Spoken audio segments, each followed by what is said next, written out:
Welcome back to Movies TV Mad. Remember, you can follow me on Twitter at Movies TV Mad, Instagram and TikTok at Movies TV Mad 555. The multiverse explained. You're probably thinking, Mick, we're not dumb. We know what the multiverse means, right? You could have fooled me because I keep on hearing this stuff on social media. Ooh, this one's been replaced. This one's been taken away from us. No. The multiverse is multiple Earths, right? You understand that. And sorry that I have to talk to some of you like you're, how do I put this politely? Simple. Because I keep on hearing these complaints. Batfleck's going to be deleted. Who told you Batfleck's getting deleted?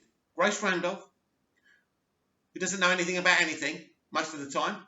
She may have a good guess, and she looks like a genius. You can have a franchise that, embraces the multiverse strategy that has Ben Affleck, Robert Pattinson, and Michael Keaton all as Bruce Wayne and Batman. No one has to be replaced. That's the beauty of this thing.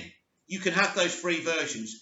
You could potentially have Tyler Hoechlin, Henry Cavill, Brandon Routh, and Nicolas Cage all as Superman. Doesn't replace anyone. They could have their own movies. They can cameo. The multiverse strategy is not about taking away. It's about giving. That's the whole point. Basically, they are making everything canon. I've tried to explain this a great many times and people just don't understand. So I want to kind of explain it to you in layman's terms. I'm not trying to be insulting here, by the way, but I'm just fed up. I thought I'd do this video because I'm fed up of people putting out false propaganda. So let's explain it to you. So, Superman the movie, that universe. The Michael Keaton universe. Smallville. The Green Lantern movie starring Ryan Reynolds. The Green Lantern Corps series coming to HBO Max. All these things. The Arrowverse. All these different iterations. Doom Patrol. They're all from different Earths, right? Different versions of these characters. Well, after the Flash movie, all these people will be canon. What does canon actually mean? It means they will exist in this new franchise. Where in the old days, you kind of had these different iterations and you couldn't mix them up. For example, you were never going to get the 1960s TV series cameo with the Christopher Reeve universe, right? Well, now that's changed. This really all started, for real, on Crisis on Infinite Earths. The plan, the multiverse strategy was there from the beginning. Walter Hamada and Greg Berlanti worked together. That's why you got Crisis. That's why you had Ezra Miller's The Flash and Grant Gustin's The Flash crossover. That's what you're going to get. They're displaying to you the potential and possibilities. You will get crossovers like that from different iterations from TV, movies. You guess it. It's all canon. It's all one world, even though they come from different Earths, right? When Barry Allen goes back to save his mum, he crashes the fabric and walls of these different Earths. So basically, people will be able to cross over. So the whole point is, in the universe, the problem with that is, not in story terms, but in the universe, in the storytelling, villains will be able to cross over too. So it's very exciting. So whatever version of DC characters you've ever seen, I'd say for the past 40, 50 years, right? Depending on how old you are. They're all canon now. They can all cross over different versions. Brandon Routh can cross over with the Arrowverse. Brandon Routh can cross over with the DCEU. Are you getting it now? So there's actually no need to replace anyone. Henry Cavill is not being replaced. Ben Affleck is not being replaced.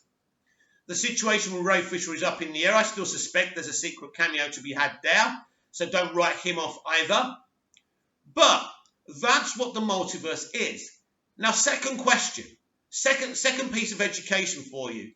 How much will this change the DC Extended Universe, this live-action franchise, after Flashpoint finishes and the credits roll? Well, this is a dramatic change. And for people who don't understand what the multiverse is, you are going to see different movies from these different iterations. They're going to cross over. There'll be different cameos, but there will be also different types of movies. So, when you get a DC Extended Universe movie now, it won't necessarily be a Henry Cavill Superman movie, a Ben Affleck one, Margot Robbie's Harley Quinn, the Suicide Squad. you can now get a movie about anyone. Because as I said, they're already canon. Now, I've said it many times in my videos and on my streams that, you know, there's going to be a multiverse Justice League. I believe that. So what's the difference between a multiverse Justice League and an ordinary Justice League? Well, each Earth will have its own Justice Leagues. Maybe some won't, because they'll be that different. Maybe they haven't got there yet. Maybe they just don't have a Justice League, right? But most of the Earths will have their own Justice League. A multiverse Justice League gets someone like Calvin Ellis, President Superman, from a totally different Earth, and he can be the leader of the multiverse Justice League. All it means is different superheroes from different Earths, different planes of existence, right? Different parallel universes can be part of this one Justice League. So when there's multiversal events, then they will all get together to fight a villain that seep through from another reality, from another Earth, whatever. They can then work together. Now, for the smaller events, they'll have their own localized Justice Leagues, like Snyder had his own Justice League, or like the kind of Justice League they've been developing in the Arrowverse. Even Smallville had a Justice League, right?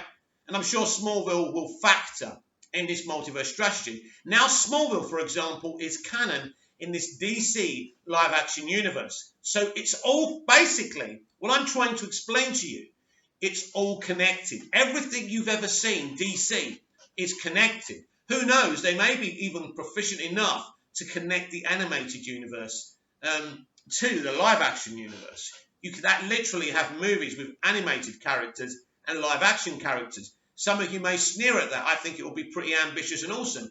Anything is possible here, and everything is canon. Your favourite characters are now canon. Your TV characters can now be in movies. Your movie characters can now be in DC TV shows. That's how amazing this strategy is. But again, it's all about doing it in the right way. And we're going to have to wait and see. But the actual concept of a multiverse strategy, the worlds of DC, which is what Walter Hamada wanted to call it back in 2018, he's been planning this for a long time. There is a plan. Forget what salty people are saying. There is a plan. And they're enacting it. And they're using Flashpoint and Barry Allen as a device, right? So this is what they're going to do. So there's so many factors here and potential and multiple scenarios that can happen. I think they will enact an arc, a story arc after Flash, and I think it could be any villain, and as I say, the Multiverse Justice League would have to be formed for that. So when we ask how different is going to this be to the kind of singular DCEU vision, very different. This will be an interconnected franchise involving multiple versions of these characters, right? As we're seeing in the Flash on-set pictures, we see Michael Keaton. Michael Keaton will now be canon in this extended live-action universe. So your favourite DC characters, no matter where they are, whether they're 20 years ago or 5 minutes ago, are now all canon. And they can cross over with your other favourite shows and movies as well. So the potential is limitless. It's really a great strategy. Only time will tell if this is actually going to work. Don't forget, I'm live tonight from 6:30 p.m. UK time. Check your local times with Movies TV Mad live. So I'll be back on the live stream. You can ask me anything. I will respond to you. Not many people come in. We get about sometimes up to 12 people, which is not a lot for me. But those people are commenting. It's very interesting. We have banter. We talk geek and nerd. You can ask me anything. It doesn't have to be about DC or Marvel or current entertainment. It could be about your favourite show from the 70s or the 80s or the 90s. You can ask me about Baywatch if you want, Knight Rider, anything you want. This is an entertainment platform. We talk about movies and TV from whenever. Whatever your favourites are, we will discuss them. So like, share and subscribe. Hit the notification bell so you don't miss this beautiful face. It's beautiful if you look at it long enough. If you're me, you'll think it's beautiful, right? So please humour me. So I'll check you later on the live stream. Until then, goodbye. Thank you very much for watching. See you later.